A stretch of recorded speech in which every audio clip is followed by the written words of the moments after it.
the pinnacle of precision and performance. This is the entire focus of the Ultra Arrow, and this is why it exists, so archers can constantly achieve precise accuracy with every arrow released. Ultra Arrows is ran by archers, developed by archers. The ultimate goal is bringing you an arrow that exceeds expectations. This is why this year we'll be partnering with Ultra Arrows and the rest of the outdoor group. We'll be shooting the Phantom Arrow series. Visit ultraarrows.com today to order yours and stay rugged.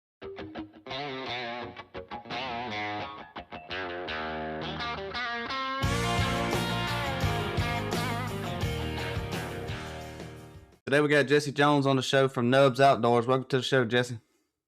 Hey, man. Happy to be here. Jesse, where the name Nubz Outdoor come from? Well, my nickname's been Nub since about 8th grade because I'm missing half my left arm. Me and you was talking one day last year during duck season, and I said, man, I want to start making some videos. And he said, well, do it. And so I pondered all the way home, thinking of different names, and everything was taken but Nubz Outdoors. So I got Nubz Outdoors. It kind of stuck, had a nice ring to it. So when did you start hunting?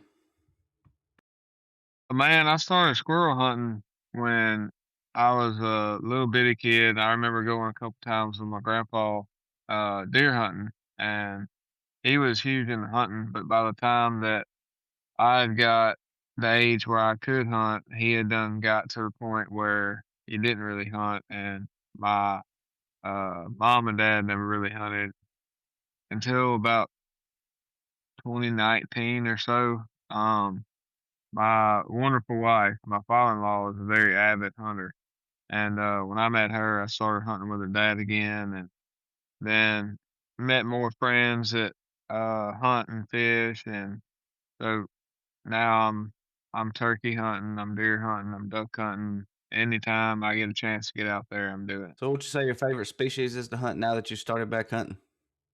I would have to say ducks.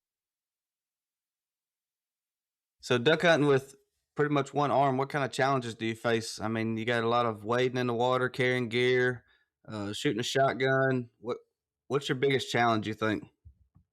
Man, I'm gonna tell you, it doesn't really slow me down to a astronomical level, but carrying gear would probably be because man, I'm trying to get out there with decoys and a gun and keep everything dry, and pretty much you got to hold your gun out of the water with your good hand, and so I'm trying to drag a whole thing of decoys and get in my backpack and everything.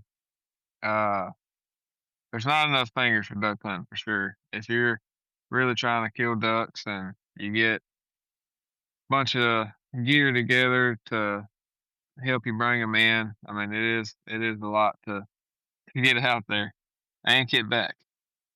Yeah, for sure. I mean, you don't you don't really realize you are missing an arm until we're just all sitting there, something will be to your left side. You have to reach over with your right hand. You don't really notice it because I mean you're right there with us.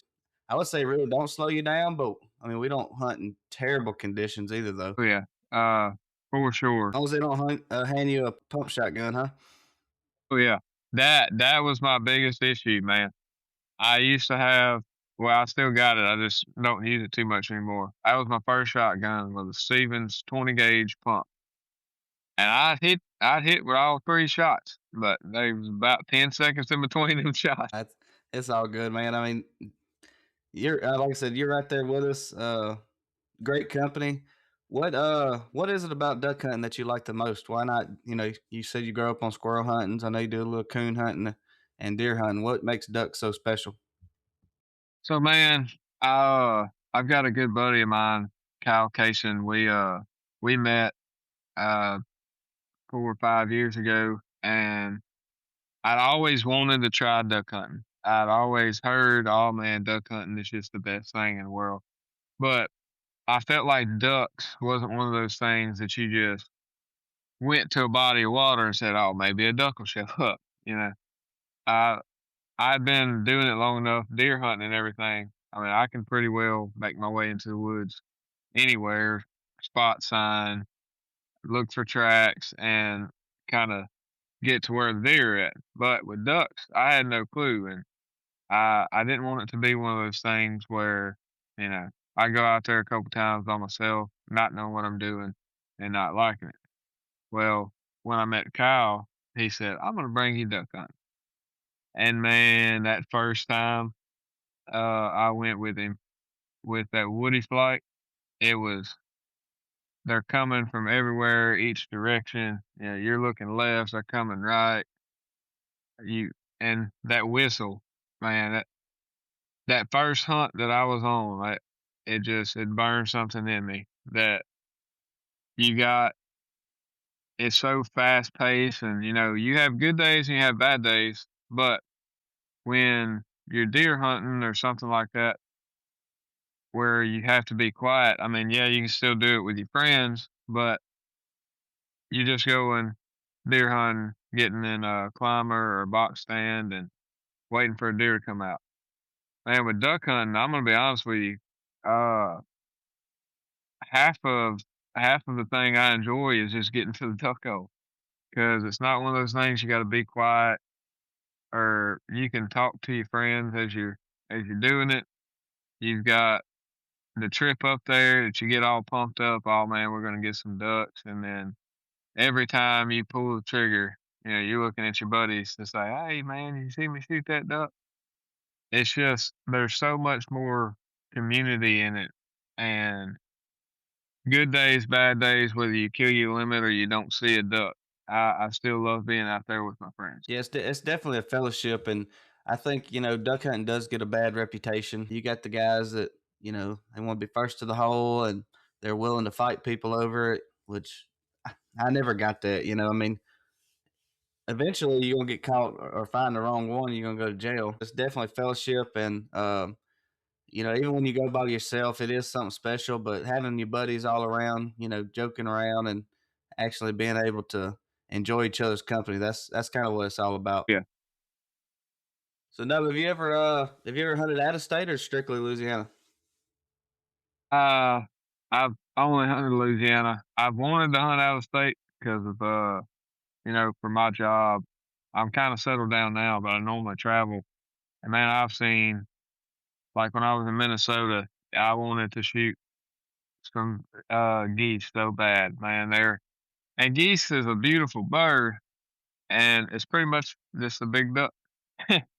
And man, they are everywhere up there. And then all the ducks I seen when I was up there, I definitely wanted to hunt out of state. Just with work, I've never been able to. So, from this past season, I mean, I know you duck hunted a lot. What was your favorite trip? Oh man, that's really hard to say. That each and every one of them is unique in their own way, and uh, they all got a little good and a little bad. But probably that day that me, you, Logan, and everybody went out there and Daniel missed the only duck we seen. That one was a good one. You like that? Oh yeah, Yeah, he's gonna enjoy hearing that on the podcast. oh yeah. Feet down, coming in.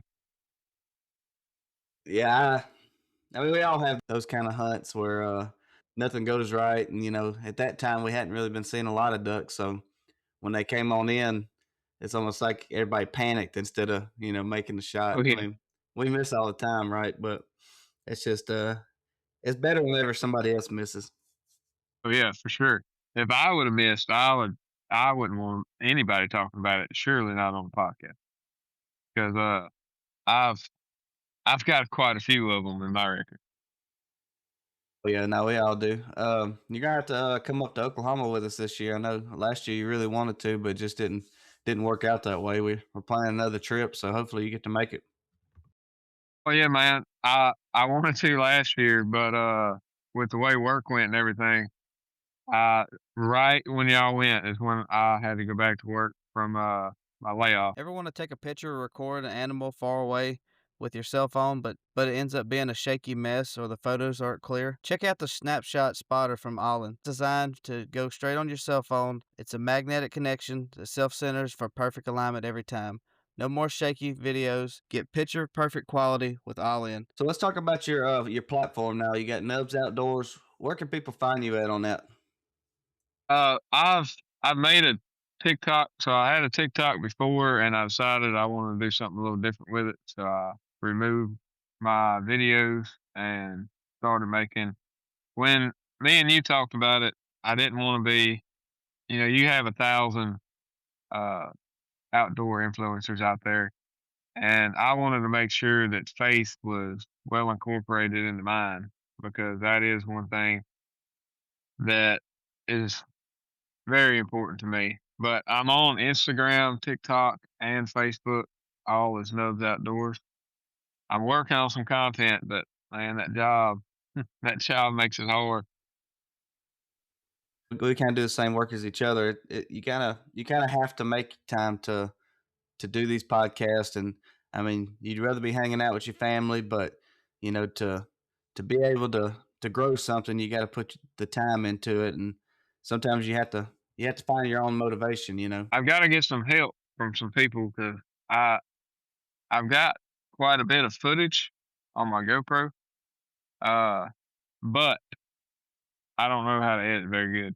I made an edit one time on the GoPro Quick app, and I could never. The file kept getting corrupted every time I would try to upload it. So on the GoPro app, it would be crystal clear, everything exactly how I said it.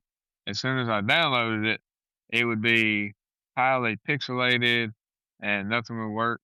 And the one video, uh, one of my buddies, as well as your buddies, Terry Brown Jr., when T filmed it, he came out and did a great video for our coon hunt with Joe Willie, me, and Terry and everything. I mean, great edit. I put it on TikTok. It got taken down for a community guideline violation of bullying. And I said, what the heck? So I appealed it. And then they said, oh, yeah, I guess there's no bullying. And then they just didn't show it to anybody. I have 13 point something thousand followers, and I think I got like 68 views on that video. Yeah, I watched that video. There was nothing. There wasn't even like killing. There's no kill shots. I mean, y'all got some good footage on the control bands that they do out there in the forest and stuff like that. I don't know. I've posted stuff that I thought probably would get banned and it didn't, and then I heard that y'all's video got taken down, and it just doesn't make sense. I mean, yeah, it had the animal at the end or in it, but no blood, no nothing like that. So I don't know. They can it can get kind of tricky, especially with all this AI stuff. But yeah, What is faith and hunting? How does that go together? man, that is one thing I've talked to so many people being out in the woods because when you sit back there, being out in the woods or on the water, when you're sitting out there and, you know, you quit talking for a minute and you just sit back and look, man, admiring everything that God has created for us and just sitting back and watching the sunrise and the sunset and seeing how blessed we truly are to be able to get out and do these things that we're doing. I mean, there's just I don't care who you are. You can't sit back and think, "Oh man, this all just happened." I mean, so it's every bit of good to sit back and just look at what all that God has created for us and try to truly appreciate it. I know that you can only see one thing at a time, but I've seen the mountains, then the seas, the wood, piney woods, hardwoods. I mean, every painting he's ever painted is a masterpiece. And being able to incorporate the that into something that we love and we love doing, and being able to talk about it while we're in the woods or when we're out of the woods, man, it's hard to do one without doing the other. Yeah, I mean, there's never been a sunrise where I didn't think of him. Uh, he definitely knows how to paint them for sure, especially them early mornings and late evenings. It's amazing, and then to watch the animals do what they do and get into their environment, and you know end up hopefully taking some home to feed our families and stuff like that. He's given us everything Yeah, for sure, man. It's a beautiful world we live in. There's a lot of bad that goes on, but being down here in the South, it's a lot quieter than some of the other places I've been, and it is so beautiful. Louisiana is a sportsman's paradise. I mean, everything that you need is right here. for sure. So you have a little kid. What are you try? What would be your ideal like to try to get him into the outdoors? Are you gonna start out squirrel hunting, or how's that gonna work out in your future?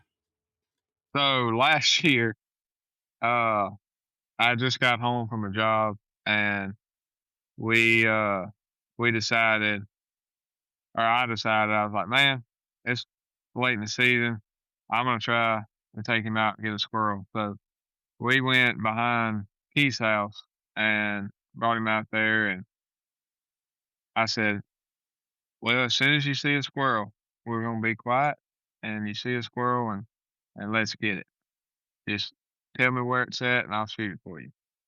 And boy, his eyes lit up so much. He was so happy. And we got a couple of them that day. And the look on his face whenever, because I was sending him to go get the squirrel, I said, all right, we'll go get you a squirrel. And I mean, he was smiling the whole way there and the whole way back. That's one hunt he's already been on because my oldest is 5 and my youngest is 3. The youngest, man, duck hunting is about the only thing I can take him to do because he will run, he will talk everything else out of the woods. But me and Keith have brought my 5-year-old Remy out to the box stand that we got over there around her grandma's house, and or my wife's grandma's house. And he he's been there when we shot 2 deer. The first time he was still in the Paw Patrol. That's all he would say is, "Man, I wanna go home and watch Paw Patrol." And luckily, right after he said it for the last time, doe had walked out and we were able to take it. But this last time that we brought him, and his eyes just lit up when he seen that deer. And he's there for all of it. We've already started incorporating him into it. He loves to fish, and we try to bring him hunting every time that we get a chance. And he's there for the kill and the clean, and he's happy to be there for all of it. That's awesome. Anytime you're able to, take a kid into the woods and get him started and just see, like you said, if duck hunting, squirrel hunting, something where they ain't got to really be still.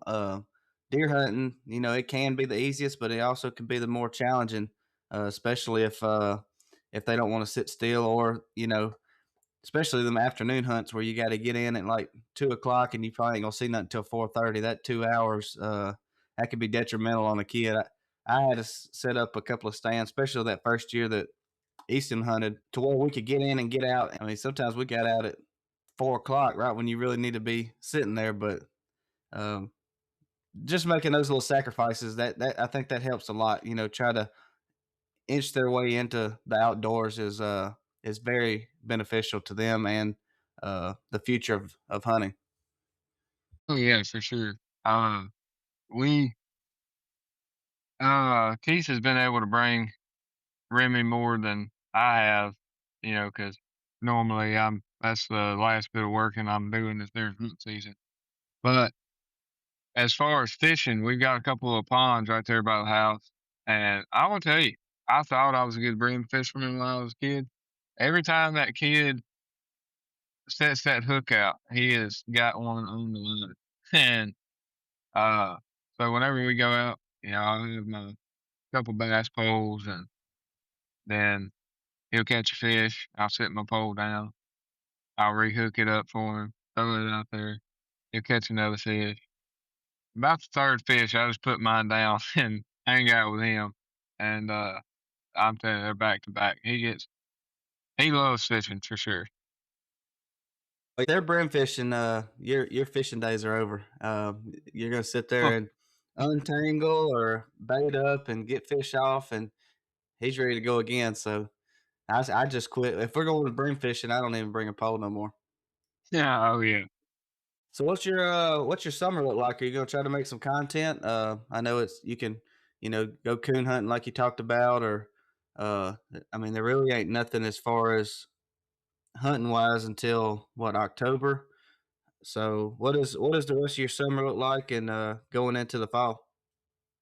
So, uh, with the schedule and everything right now, we got a lot of production quota at work, so it has been hard to get away from there. But once everything kind of evens back out, I've got the equipment to get some hogs on some night hunts, and I'm looking forward to doing that.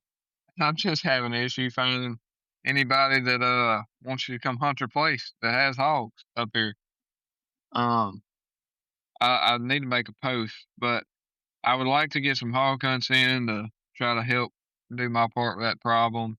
And of course, coon hunting. Man, coon hunting is it's one of those things. It's it's not duck hunting, but it's pretty close for me. When you got those dogs out in the woods and they're they're hunting and just listening to them hunt. But we got some hog hunting I'm wanting to do, and then for sure some more coon hunts, which it is rough coon hunting in a Louisiana summer night for sure. Mosquitoes will carry you away, but we're gonna try to start making them happen again, and gonna try to do some more fishing, man. Uh, that was something I used to be in love with, and then I slowly got out of, and it's about time I got back to it. Let's so I don't think we've had much coon hunting talking. I know it's summertime. That's pretty much the only hunting you can do other than hog hunting. Talk us through coon hunting. Like, what's special about it? What's the thrill? What's the cons? Of course, you got your weather, but just walk me through the whole process of what you enjoy doing coon hunting. So when I was a kid, I went one time with some family friends. They brought me on a coon hunt, and I didn't know what to expect, but I just got a four wheeler, and I was ready to go coon hunt. So we went out there, and man, you're talking about 20 different people with 30 different dogs, and that night, we're hunting this huge property, and when they turn those dogs loose, it's something about I wanna tell you my favorite part about coon hunting is the dog. But, it's nice getting everybody together to go out there, and it's one of those things where the community is a big part of it, the people that you're with. But listening to those dogs hunt, and it's something to it. It's just like a woody flight, being able to listen to them and know your dog, learn your dog, being able to tell when they're trained, tell when they pick up on a hot tag, tell when they're just searching, listen to those dogs work and seeing how good that they are at their job. That's a huge thing for me. So, um, again, I contribute everything that I've been able to do since I got with my wife to my father as far as hunting because he's got me back into coon hunting, squirrel hunting, deer hunting, I mean, everything. And we went on a couple of coon hunts early on in my wife's relationship, and I was like, "Man, I like this." And then I got my first dog, and I said, "Man, I love this." And then one of our buddies, Joe Willie, he started getting me to go with him, and you know, you have some bad nights with coon hunting as well, but it's one of those things where every night has its own unique story. I remember one of the most memorable nights is when my blue tick decided to go across parish lines and me and Joe Willie had to walk 6 miles through the woods, starting at midnight. So we got home about the time the sun came up. But it was still one of my favorite hunts. And I don't even think we got a coon that night. I thought y'all did get one. I think that's another thing with coon hunting. So things can go wrong just like they can with any other kind of hunting. So I believe that's the night that we had shot our coon and it got caught up in the fork of a tree and we tried and tried and tried to get it out. Um, but you have those times where either your dog trees and you can't locate the coon and you have to pull your dog off, which that's probably the worst part of it. Knowing that you trust your dog and you trust that there's a coon in the tree, and it's kind of like a partnership between you and your dog, where you trust the dog to be on the right tree, and the dog trusts you to find the coon. And it hurts a little time every time you got to pull the dog off the tree, but sometimes you just can't find them. They're in the holler, Right. and that's part of it. You win some, you lose some. Do you think if you go over like a couple of like times as far as pulling him off the tree because maybe you can't find it, you think you're messing with that dog's like psyche? Like, do you think like, hey, I know there's a coon here. Why is he pulling me off? Man, that's one thing I've heard very different opinions on. Um, in my opinion, when you go and you hunt that dog and you and that dog build a connection, it's kind of just like blind retrieve with a duck dog. You know, that dog's got to trust you and you got to trust that dog. It's really the same thing with coon hunting. I mean, you try and try and try. Me and Joe have been in a tree for 30 minutes looking for that coon, and you try everything. Um, you gotta trust your dog, but every dog can slip through, and so then you start branching off and looking at the trees around it, seeing if it may have jumped the tree on him. And you try everything you can to not do that to your dog. But as far as the psyche, and I really don't know.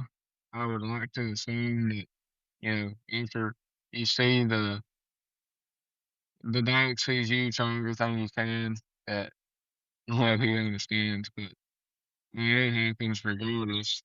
How hard is it to train a dog to coon hunt? Man, I've heard a lot about bloodlines of dogs, and I'm sure that there is some science to it. But as many people as I've talked to, I mean, you can have a $20,000 dog if you don't do anything with it. It's not gonna.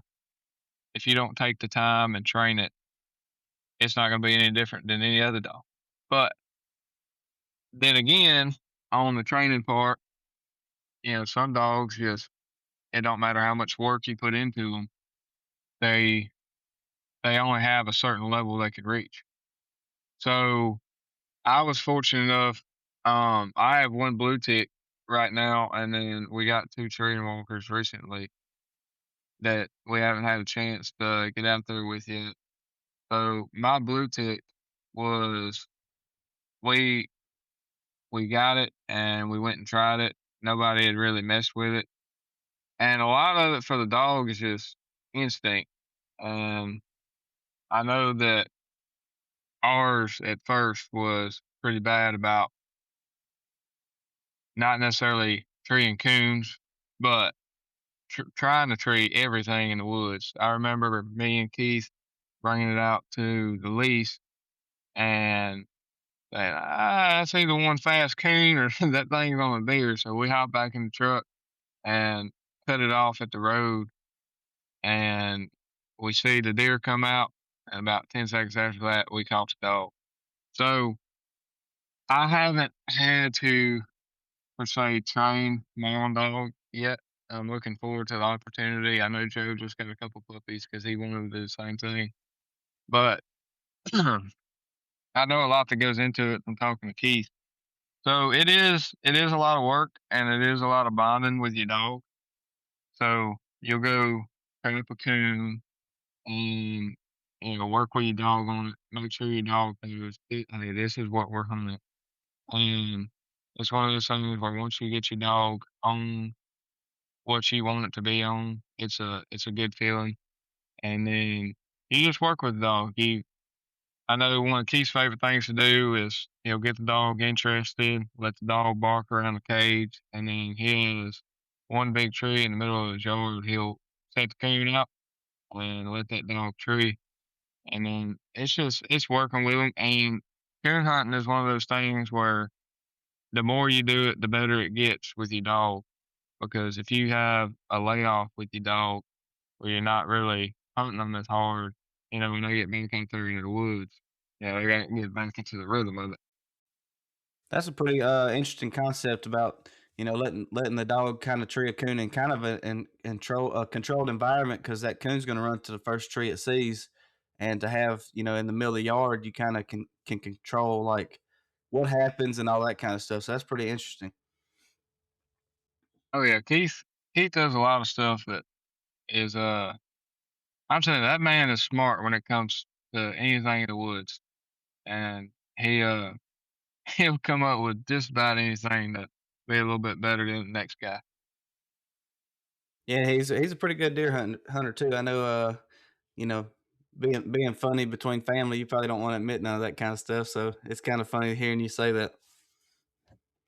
Man, I give him a hard time all the time.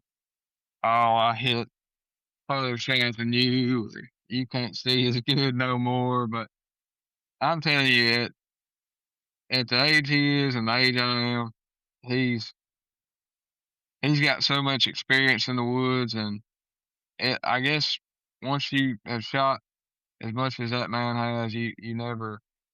I think he could close his eyes and still nail targets, and he'll probably give me a hard time when he listens to this podcast about, oh yeah, now you think I'm a better hunter, but he is, man. He can go out and scout a place in the woods and say, oh, well, he ain't even really got a scout. I can tell him, "Oh, man, I'm on so and so road. This spot looks good."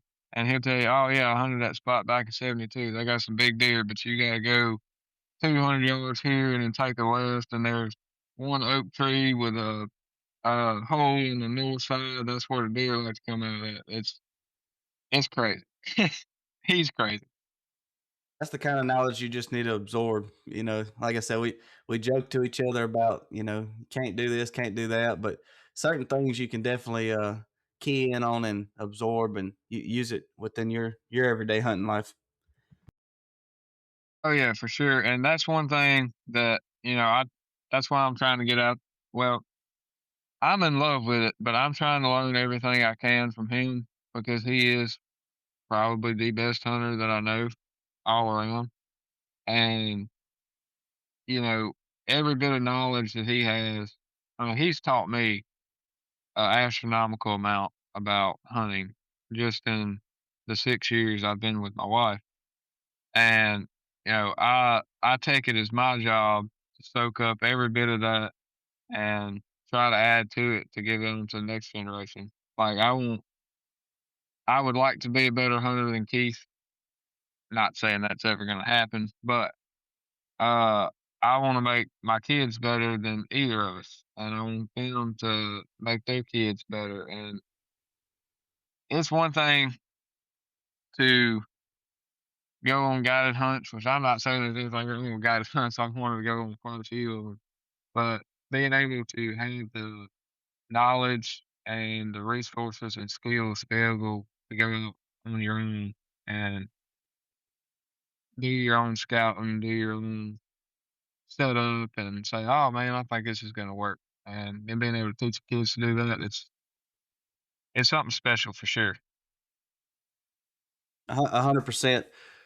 You talk about hunting passion. Let's talk about another passion that you have. Let's talk about these hunting knives and your collection and all that. I know you collect knives. How many knives do you have in your collection? Man, it's it's well over 50. I've got them put it up in I rotate them out of cases. I got some of those good old Harbor Freight dry cases. I try to keep them in. Um, See me, I've always been big into knife, and as I got older and got into more expensive knives, I I've been able to really say, oh well, this knife would be good for this, or this blade steel is good for that. And there's something special whenever you get done sharpening a knife and you say, this is my tool. I've made this tool to fit me the edge because you got so many different edge retentions, and I'm not too good with sharpening a knife on a stone. I hold my angle, so I've Right. got I've got a guided system that helps me out. But man, I set up all my knives that I use at different angles. Like you might have one that you want to stay sharper longer, so I'll put it at a 20-degree angle and not go so high with the grit. And I got knives that I'll go out with, so I want them to be all nice and shiny. And then about the best, I'm trying to remember the name of it. I've got it right here in my hand actually. Um, about the best knife in the world for breasting a duck is a slender, small knife. That's got just super sharp. And Benchmade makes the best ones there is. But it's something that a tool, or we have all these tools in the woods, but to your most basic extent, I mean, a knife is, in my opinion, one of the most important tools that you can have. And being able to care for your knife, take care of that knife so that you know it'll take care of you. That's something that I love, and I just love them. They're they're pretty and they do everything I need them to do. But it is once you get up in the Benchmades and Spydercos, you kind of get out of trying to use them as a screwdriver. Yeah, probably so. You probably start to enjoy it a little bit, especially those higher end knives. You mentioned Benchmade, and is that one that you have the most of, or it just kind of depends? I'm just curious. So Benchmade does make a good knife, and I I kind of transitioned out. So there's a lot more that goes into a knife than people think. Your basic person that's not really super into knives, they'll order a Benchmade, and think that they just have the best knife in the world. Because to an extent, you should be able to pay, $120 for a knife and say, oh, well, this is the knife I need for the rest of my life. But I'd kind of transitioned out of Benchmade and into Spyderco, and I love Spydercos, the old bird knife, because even with your blade steel, so you've got your heat treatment is very important. And from what I've seen, every Spyderco that I've had, the heat treat has seemed to be spot on. Knife comes with a sharp edge. Everything's perfect. And when I first got into Benchmades, probably about 10 years ago, because that was like the gold standard, I loved them. You can't talk me out of anything other than a Benchmade. But they had a short period there where their quality control had got kind of bad. So whenever you look at a knife out of the box, where a folding knife, where the tip of your blade lands inside of your handle, it should be perfectly in the middle, and especially from the factory. And they had started slipping on that where the blade would be hanging one side or the other, and then I've got several Benchmade knives where it had a higher bevel on one side than the other. And I mean, I get that. We're all human. There is human error. Um, somebody might have sharpened that knife at 4 o'clock on a Friday. But Spyderco, you'll have several military operators tell you they won't carry anything other than a Spyderco because with especially once it gets cold. Um, just about every spider code you're gonna find has that thumb hole instead of a stud, and it is so much easier to open that knife and close it with gloves on using the spider code than most of your traditional Benchmades. But you have everybody that makes a good knife. You just gotta kind of pick and choose what you're looking for. That's just part of growing your knife collection. Have you gotten to the MKC knives or anything like that, or not there yet as far as being able to put your hands on one? I'm not there yet as far as being able to put my hands on one. I've kind of slowed down on gun knives recently because one thing I learned being married, you can ask for forgiveness instead of permission to a certain extent, and then you gotta take a little break. You know, you get something, you buy her something. And, uh, I'm definitely gonna keep adding my collection. Fieldwear is made for the work that happens long before opening day and continues when season ends. Built for early mornings, full days, and real use. Hard wearing where it needs to be, versatile where it matters. No shortcuts. Just gear designed for the work that earns the season. The Gravel Pant is an all-season durable utility pant constructed from stretched duck cotton and featuring First Light's best-selling straight leg 308 fit. The pants are loaded for whatever the day brings. Visit firstlight.com today to order yours. Well, going back to hunting, what is your goals for this fall? What is something that you want to accomplish? Maybe not necessarily with your brand, but just you personally. Just me personally, I really would like to. So last year I was only able to do one deer hunt, and that is something I do love to do is deer hunt. And I guess I want to get back out there and try to try to fill up my tags this year because I haven't been able to do that yet. I've gotten close, but I've never completely filled my deer tags. And I want to get the kids out there with me and just burn it into them. But hey, this is only way of life because it is, and there is nothing like it. But I definitely want to try to fill up my deer tags this year. We're gonna go find them ducks this year for sure. We found them. You just didn't come. I know. I had to go to work as soon as that cold front came in. Yeah, me and Logan sitting there by ourselves because everybody was either working or didn't want to come, too cold, whatever it is, and we saw some crazy, just stuff you don't see in the timber, and just hate nobody else is there to share it with, because when me and him talk about it, it's not going to be the same if I'm telling you. Oh yeah, and that's the thing. I went down there, so as soon as that cold front got good enough for me to get on the road, I took off to Cameron, Louisiana, and all that is marshland. So about the week after I got there, I'm driving down, and man, I just see hundreds, if not thousands, of pintails and mallards and all these ducks. And I start talking to some of the locals. I'm like, man, y'all have all these ducks down here. And I said, yeah, they just got here last week. So it is something that's a little bit of sweet towards the end of the season. Yeah, yeah. Usually that last 2 weeks, that can make a man want to take off for work for sure. I mean, I haven't hunted. So I've been able to kill some teal during the regular season, but I haven't been able to go on the hunt, or I haven't been able to hunt the season, the early teal season. So I am very much looking forward to doing that this year. Awesome. What if you had one hunt left?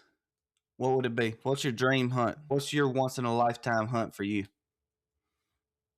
Man, one hunt that I've never been fortunate enough to do, but I do plan on doing it, and something I've always dreamed about doing is getting elk out of the mountains. That is the one thing that I want to do. That's awesome. Well, hopefully you continue to grow, not just as a content creator, but a hunter and all that kind of stuff. And hopefully you get to do that one day. Oh yeah, give me a few years. We're gonna me and you'll take a trip. You know me, I'm always taking trips, so you just let me know and I'll go. Oh yeah. We I'm gonna make sure I bring my hay dudes though so I can see one. Yeah, yeah, that was yeah, that's just one of the things you can't make up. That Oh, you was can't make it up.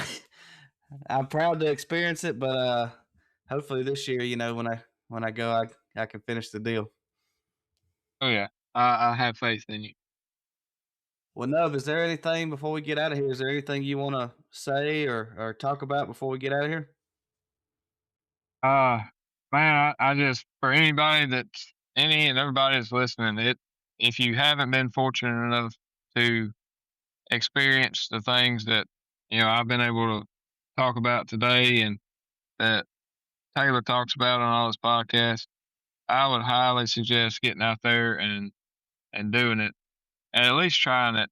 And if you like we talk about, you've got good hunts and bad hunts, so don't just try it one time and say, "Oh, this ain't for me." Try it and try it and try it again, and you're gonna have that hunt that locks you in for the rest of your life. But uh, as far as I got something I do want to talk about. Go ahead. The ducks, man, it is. I love duck hunting. We still do have ducks down here in Louisiana. Man, it's gotten. Yeah, I've been duck hunting for about 4 years, and it's gotten a little worse every year. Yeah. Yeah, I would say over the last probably 10 years, and probably the people that were hunting 10 years ago would say that 10 years ago. I think it's just we got all this stuff. You got all these, data centers going up on farmland. Uh, and the people that work there, you might as well get the money while it's there because they're going to get built regardless of who works there. Oh yeah, there's no stopping that train. But my quote that I want everybody to remember, especially when we get caught up in everything that we love to do, is Phil Robinson, and that's worship the Creator, not the creation. And that is one thing you got to give all glory to God. It's just like you with this podcast and your TikTok, and you know me with my TikTok. No matter how many followers we get, no matter how many likes, anything like that, where we stop today or go till we're 60 old people in the boat making content, we got to give all that glory to God because He's the one that gives us the ability to do it. Agreeing. It's it's 9 o'clock on a Sunday, and if anybody's listening, if you don't want to go into a church, you can look up on YouTube lifechurch.la. That's out of Ruston, Louisiana. That's a great church, non-denominational. They come on at 9:30, and they come on at 12, so 11. Sorry, but you can always go back. Anybody that's listening that they're kind of on the edge or something like that, just go find him. The good Lord is here to help. He laid it out for us in the Bible, so just go out and find him, and he'll lead you to the promised land. Amen, brother. All right, Ned. Well, I appreciate you coming on, brother. We'll have more podcasts coming up, and stay rugged. Yes, sir. Thank you for having me. All right, brother.